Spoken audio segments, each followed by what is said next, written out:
So I found myself having a very hard time taking what Duncan was saying was seriously because I feel like he started out with a lot of facts that were just kind of incorrect. And maybe it's just me, but when someone starts out a talk and is wrong about things, it's really hard to believe what else they were saying. I felt like he was implying that social sciences, their conferences, and kind of their use of statistics is new. Um, APSA, the American Political Science Association, celebrated their 100th meeting or their 100th conference in 2004. This isn't wasn't some, It wasn't some anomaly in like 1999 where all the political scientists were like, "Hey, let's get together and chat." They've been doing that for a while. Um, and poli sci is essential is it's statistics driven. That's what it's about. That's what it's always been about. Um, and I was really disturbed when he was talking about basically saying that we're not able to effectively measure the effects of economic and social policies. Um, I mean, read Wonk Blog. Look at the last 9 Nobel Prize winners. They've basically been awarded as social scientists who've been focusing on human behavior and the effects of economic and social policies. And then he veered into this place where he talks about foreign aid. Not We're not sure if foreign aid is effective. Um, that's crap. We know how to effectively spend foreign aid dollars. We know what happens.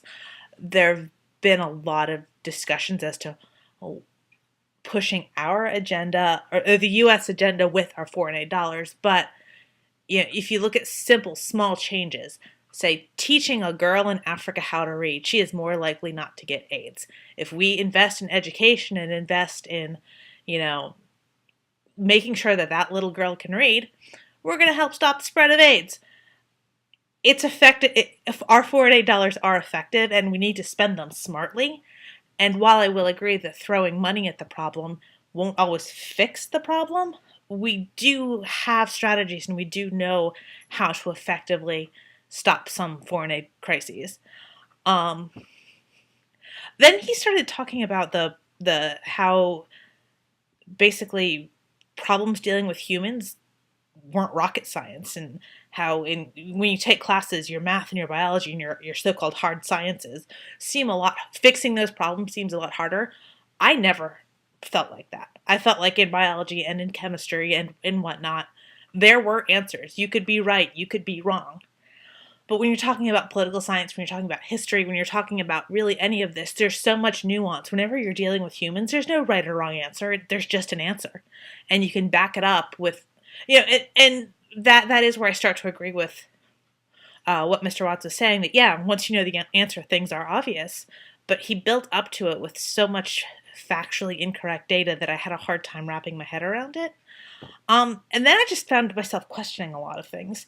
I feel like marketing has always been science driven because I feel like statistics and analytics are science. That like, let me look at these data trends and, oh, look, if we put this can of soup in the middle of the aisle or in the middle of the aisle of the grocery store, more people are going to buy it.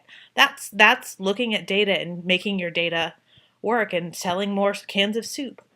The other piece that I was a little bit confused, not necessarily confused about, but he seemed to indicate that as long as you have large numbers, your data is going to be, and the decisions you make based on data with large numbers, you're going to be correct. Well, I did a project last week on Google Buzz, and one of the issues was that we can all agree that Google Buzz was a giant failure. Google tested it internally with 20,000 people, and we're like, oh, hey, it works, it's awesome.